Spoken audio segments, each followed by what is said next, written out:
अब राज कर पाएंगे ये ईरान पर? क्या कमान जा पाएगी इनके हाथ में ईरान की? देखिए, हमें जो अभी कल से हमें भी इस चीज का मिला, तो हमने देखे किसी की, क्योंकि जन्मतिथि तो डिटेल वास्तविक है नहीं पुनीता जी, लेकिन जो हम्म। इनके चेहरे की और जो भाव भंगिमा की हमने अध्ययन किया, वह विशेष रूप से दिखा कि यह कहीं न कहीं किसी न किसी प्रकार से बाहरी देश के भी एक कठपुतली के रूप में भी होंगे, या कह लिया जाए कि हम्म। यह किसी के बाहरी शक्तियों के इशारे पे होंगे। तो बहुत लंबा समय, या मुझे बहुत अच्छा इनका राज सुख वहां पर ईरान के सत्ता में नहीं दिखाई दे रहा है, लेकिन हाँ, यह विशेष रूप से कुछ बाहरी शक्तियों का सहारा लेकर के सत्ता में बैठने या सत्ता में रहने का प्रयास करेंगे, यह पूर्ण रूप से इशारा कर रहे हैं। एक बाहरी चीज और शक्ति तो आपको इस बता, वक्त एक ही है, जो अमेरिका, वो पूरी कोशिश कर रहा है ईरान पर कंट्रोल करने की। तो आप ये कह रहे हैं कि अमेरिका के दबदबे में आकर अगर ऐसा होता है, उनकी बात मानते हैं, तो मतलब ईरान इनके हाथ में जा सकता है, ये कह रहे हैं आप?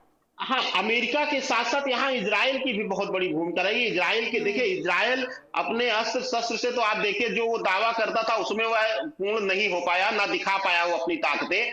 और उसमें जो है सबसे बड़ी ताकत अब इजराइल की जो है, उसका खुफिया तंत्र है। तो अपने हम्म। खुफिया तंत्र को इजराइल और मजबूत करेगा, और उसमें से मुझे लगता है कि एक जो मोहरा है वह ये बन सकते हैं, या एक तरीके से यह मोहरा बन करके ईरान में जो है रह सकते हैं बाहरी शक्तियों का। उसमें अमेरिका का भी, जैसा आपने कहा, कि बड़ा महत्वपूर्ण स्थान रहेगा। तो ऐसी अवस्था में वहां यह मोहरा बन करके रह सकते हैं, और वही मोहरा बन करके यह प्रयास भी कर रहे होंगे वर्तमान स्थिति में पुनीता जी।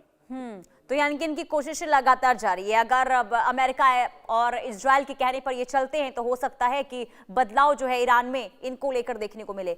लेकिन राकेश चतुर्वेदी जी, क्योंकि अभी देखिए सबकी निगाहें इस बात पर टिकी हुई है कि आखिर युद्ध का अंजाम क्या होने वाला है, क्योंकि देखिए तीनों ही देशों को नुकसान तो पहुंच ही रहा है, लेकिन बाकी देश भी अब इस महायुद्ध की चपेट में आ रहे हैं। सभी की अर्थव्यवस्था पर इस वक्त देखिए बहुत बड़ा संकट खड़ा होता हुआ नजर आ रहा है।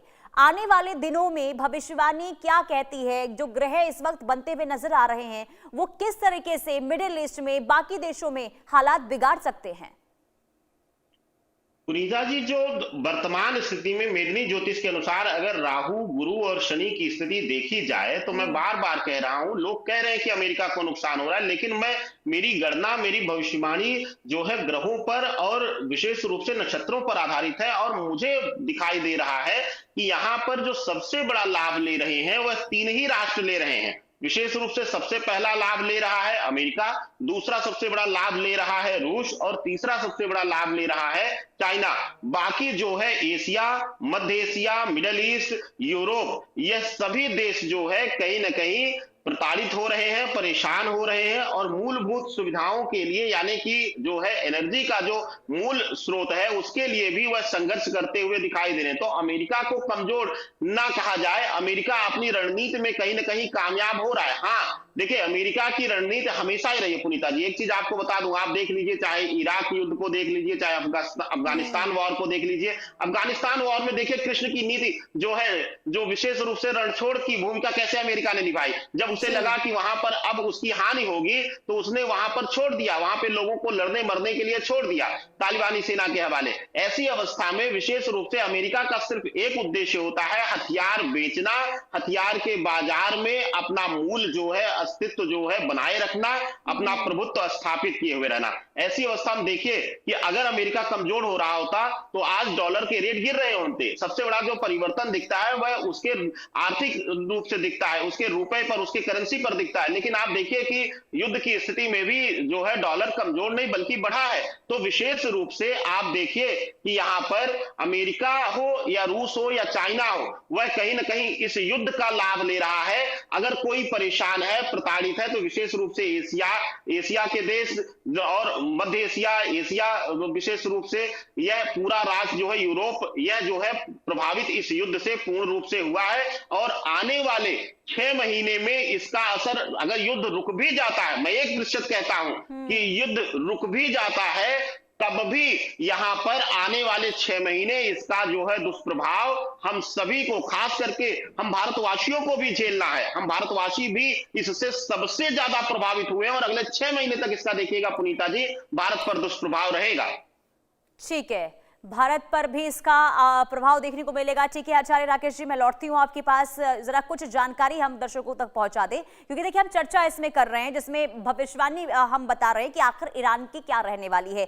अब क्या वाकई में तख्ता पलट हो सकता है ईरान में, या फिर कुछ बहुत बड़ा फेरबदल देखने को मिलेगा, क्या होगा वो हम आपको जरा ग्राफिक्स के जरिए बताते हैं। सबसे पहले बात ये कर लेते हैं कि खबर क्या है। देखिए अगर हम अंदरूनी नेता के जरिए नियंत्रण की रणनीति पर नजर डालें तो यहां पर पूरी कोशिश इस वक्त देखिए अमेरिका की हो रही है कैसे कंट्रोल किया जाए ईरान पर, लेकिन ईरान खत्म होगा या तख्ता पलट होगा, इस पर भविष्यवाणी क्या कहती है। देखिए मंगल की उग्र स्थिति बढ़ा रही है, युद्ध और टकराव की स्थिति यहां बन रही है, केतु का प्रभाव अचानक घटनाओं और उथल पुथल का यहां पर इशारा जो है करती हुई नजर आ रही है।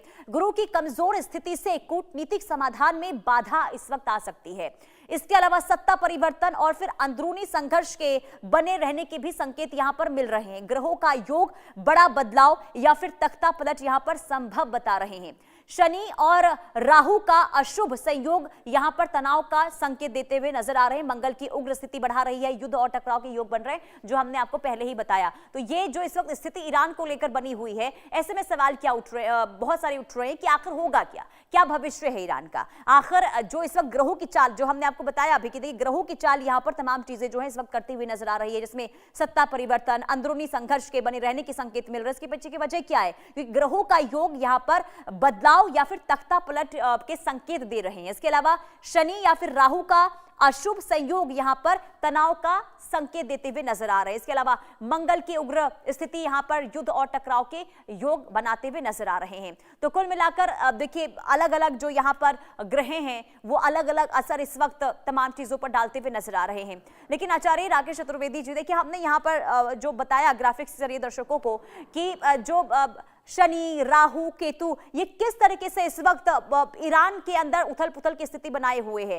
खास करके अभी सबकी निगाहें इस बात पर टिकी है कि डोनाल्ड ट्रंप जो ये कह रहे हैं कि बातचीत हो रही है, बातचीत के जरिए समाधान हो जाएगा, तो इसे लेकर क्या संकेत, क्योंकि आपने तो कहा कि अभी तो कोई उम्मीद है नहीं, 2 अप्रैल के बाद संभावनाएं बनती हुई नजर आ रही है। लेकिन यह भी समझना चाहूंगी 2 अप्रैल के बाद क्या ईरान में तख्ता पलट की भी संभावना बन रही है क्या? बिल्कुल पुनीता जी, ये बहुत महत्वपूर्ण प्रश्न है। इसको जो जैसा आपने कहा कि ग्रहों ग्रहों के दृष्टिकोण से अगर इसको समझा जाए तो देखिए कहा जाता है कि शनिवत राहु गुरुवत मंगल ये दोनों बड़े बलशाली होते हैं, ये दोनों बड़े प्रभावी होते हैं। अब देखिए कि 2 अप्रैल से जो है दोनों ही बली हो जाएंगे, दोनों ही बली हो जाएंगे। क्यों? क्योंकि राहु पहले से ही कुंभ राशि में विराजमान है, शनिवत राहु बैठा हुआ है, और मंगल जो है गोचर करके मीन राशि में बैठ जाएगा, जो कि गुरुवत मंगल हो जाएगा। वहां शनि, सूर्य और मंगल तीनों जो है विशेष परिस्थितियों का निर्माण कर रहे हैं। सूर्य शनि जो मिलते हैं, साथ ही साथ अगर मंगल की भी युति हो जाती है, त्रिग्रही योग अगर बन जाता है, तो यह दर्शाता है कि सत्ता या सत्ताधीश का परिवर्तन राष्ट्र में होना, या फिर राष्ट्रों में जो है सत्ताधीश को लेकर के विरोध की आवाजें उठना, जन विरोध, बड़ा जन आक्रोश इत्यादि भी देखा जा सकता है। इस तरीके के जो है ग्रहीय जो संयोजन है वह इशारा कर रहे हैं, क्योंकि जब गुरुवत मंगल होगा तो मंगल शनि वैसे ही द्वंद्व योग का निर्माण करते हैं, एक दूसरे के जो है दुश्मन है। तो ऐसी अवस्था में देखिएगा कि अहम का टकराव, युद्ध विराम होते हुए भी राष्ट्रों में, इन तीनों राष्ट्रों में देखिएगा कहीं ना कहीं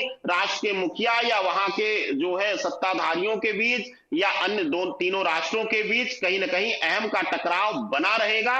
और यह टकराव जो है अंदरूनी कलह और बगावत को भी जन्म देगी वहां के सत्ता पर बैठे सत्ताधीशों के प्रति। यही कारण है कि मैं बार बार बोल रहा हूं कि इस वर्ष जुलाई के मध्य तक आते आते देखिएगा कि किसी बड़े राष्ट्र में जो है, मैं अमेरिका के लिए भी बोल चुका हूं, आपको याद हो पुनीता जी कि अमेरिका में भी ट्रंप के लिए फेवरेबल कंडीशंस नहीं है, वहां भी लोगों का जन आक्रोश, जन विरोध ट्रंप को आने वाले समय में देखना पड़ सकता है। ऐसी ग्रही स्थितियां इशारा कर रही हैं। तो ईरान ही नहीं, इजरायल, अमेरिका, ईरान तीनों के लिए भी यह समय जो है अच्छा नहीं है, शुभकारी नहीं है। और डोनाल्ड ट्रंप को लेकर जो आपने ये संकेत दिए हैं, देखिए अभी तो सारी चीजें हो रही है आचार्य जी। ये तो डोनाल्ड ट्रंप चाहते थे कि उनकी एक जो पैठ कम होती हुई नजर आ रही थी अमेरिका में, वो एक बार फिर से ऊपर हो, नंबर उनका ऊपर हो। इस वजह से हमले ईरान पर करवा दिए गए और जब आलोचना हुई तो यू टर्न लेते हुए भी नजर आ रहे हैं। लेकिन अब आगे, क्योंकि 2 अप्रैल के बाद देखिए युद्ध विराम की संभावना है, तो 2 अप्रैल के बाद की अगर हम बात करते हैं आचार्य जी, तो क्या माना जाए कि पूरी तरीके से स्थिति में सुधार होता हुआ नजर आएगा? पुनीता जी, 2 अप्रैल के बाद राष्ट्रों के मध्यस्थता के कारण, क्यों मध्यस्थता होगी? क्योंकि विशेष रूप से सूर्य मंगल शनि जो है रहेंगे और सूर्य इसमें बहुत महत्वपूर्ण भूमिका निभाएगा। महत्वपूर्ण राष्ट्रों का योगदान जो है इसमें बातचीत में, मध्यस्थता में आना, विशेष रूप से उसमें मैं बार बार कह रहा हूं कि भारत की बहुत बड़ी भूमिका होगी इस मध्यस्थता में, और भारत की मध्यस्थता जो है वह बहुत महत्वपूर्ण भूमिका निभाएगी इस युद्ध विराम में। तो जो है सूक्ष्मकालीन जो है युद्ध विराम लगेगा। देखिए, इसको मैं बार बार कह रहा हूं, अभी पूर्णकालिक विराम ना इसको समझा जाए, जैसा कि यूक्रेन और रूस के बीच रहा है, समय समय पर रहा है युद्ध विराम और समय समय पर फिर जो है उग्र होती रही है। तो ये जो युद्ध की आग है, जिस कलिकाल खंड में यह जली है, जिस जो है विशेष रूप से विशेष ग्रही स्थितियों में यह युद्ध आरंभ हुआ है मंगल राहु की युति में, आप देखिए कि यह अभी जो है लंबे समय तक यह कलह रहेगी, जो है अभी पूर्ण विराम होता हुआ दिखाई नहीं दे रहा है। हाँ, इसमें जो है अल्पकालिक जो है विराम या सूक्ष्मकालिक विराम जो है 2 अप्रैल के बाद लगेगा, मिल सकता है, थोड़ा सा भौगोलिक स्थितियों से और बाकी राष्ट्रों के जो है इसमें हस्तक्षेप की वजह से जो कुछ समय के लिए यह युद्ध रुक सकता है पुनीता जी। ठीक है, लेकिन अगर हम ईरान की भविष्यवाणी की बात करते हैं तो क्या कैसा रहेगा ईरान का भविष्य? अगर इसे लेकर आप कुछ बता पाए, ग्रह क्या बता रहे हैं ईरान को लेकर? अब तक तो हमने ये बात की कि आखिर कैसे हमले कब तक थम पाएंगे, या फिर तख्तापलट हो पाएगा या फिर नहीं हो पाएगा, लेकिन भविष्य में ईरान को किस तरीके से देख रहे हैं? क्या भविष्य है ईरान का? देखिए पुनीता जी, मैं बार बार बोला हूं, ईरान जो है आर्थिक रूप से तो तबाह हो ही चुका है, लेकिन उसके जो इरादे हैं, उसके जो संकल्प हैं, उसमें वह अडिग रहा है। आप देखिए कि जो स्थिति है वह किसी भी राष्ट्र में होती तो शायद सबसे पहले वहां की जनता बगावत करके भागना शुरू कर देती, दूसरे राष्ट्रों का शरण लेना शुरू कर देती, लेकिन वहां के लोग अभी भी वह जो खामेनी ने जो वहां पर धर्म कट्टरपंथिता का पाठ दिया है उसको लेकर के कहीं ना कहीं अडिग दिखाई दे रहे हैं। और यही एक कारण है, यही एक जो दृढ़ संकल्प है वह ईरान को फिर से पुनर्जीवित करेगा। ईरान, मैं बार बार कह रहा हूं, जो लोग कह रहे हैं कि ईरान खत्म हो जाएगा, ईरान खत्म हो रहा है, ईरान ना खत्म हो रहा है ना खत्म होगा।